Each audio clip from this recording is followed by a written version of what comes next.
Prince and family കണ്ടോന്ന് എനിക്ക് അറിയത്തില്ല. അതില് യൂട്യൂബർ ആണ് ആ ആള്. അതിനുശേഷമാണ് ഇങ്ങനത്തെ ഒരു കമന്റ്സ് വരുന്നത്. ഇപ്പൊ ആൾക്കാർ എന്ത് വ്ലോഗ് ഇട്ടാലും അത് അവർ റീച്ചിന് വേണ്ടിയിട്ടാണ്. റീച്ച് കുറയുമ്പോൾ അവരിങ്ങനെ ഐഡിയ ഉണ്ടാക്കി ഒരു സംഭവം ഇടുന്നതാണ്. അങ്ങനെ ചെയ്യുന്നവരുണ്ട് കേട്ടോ.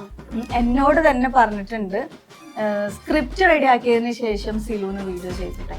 ഞാൻ പറഞ്ഞു എനിക്കൊരു വീഡിയോ എന്ന് പറയുമ്പോൾ എന്റെ ജീവിതത്തിൽ ഒരു ദിവസമാണ്. ആ ഒരു ദിവസം എനിക്ക് 24 മണിക്കൂറുള്ളൂ. ഞാൻ എങ്ങനെയാണ് ഇത് ചെയ്യുന്നത്? അല്ല ഈ മറ്റേ day in my life phone ഇങ്ങനെ വെച്ചിട്ട് ഉറങ്ങുന്നവർ പോയിട്ട് എഴുന്നിട്ട് എണീറ്റിട്ട് പിന്നെ അത് അങ്ങനെയാണോ സംഭവം? ട്രൈപോഡ് ഓൺ ആക്കി അതാ വേറെ ആരെങ്കിലും എടുത്തിരുന്നുണ്ടോ? വേറെ ആരെങ്കിലും എടുക്കുന്നുണ്ടെങ്കിൽ ഇപ്പൊ എന്നെ പോലെ ഒരാൾക്ക് normal day in my life നമുക്ക് എടുക്കാൻ പറ്റില്ല. കാരണം എനിക്ക് ഒരു ദിവസം വീഡിയോ എടുക്കണമെന്നുണ്ടെങ്കിൽ ഞാൻ വെൽ ഡ്രസ്ഡ് ആയിരിക്കണം, തലമറിച്ച് സ്ലീവ് കാര്യങ്ങളൊക്കെ ശ്രദ്ധിച്ച്. അപ്പൊ എനിക്ക് ബുദ്ധിമുട്ടാണ്. ആള് ചിലപ്പോ പറയും നിനക്ക് എന്തെങ്കിലുമൊക്കെ ഇങ്ങനെ ചെയ്തൂടെ, എന്തിന്? അതിന്റെ ആവശ്യമില്ല, കാണുന്നവര് കണ്ടാ മതി.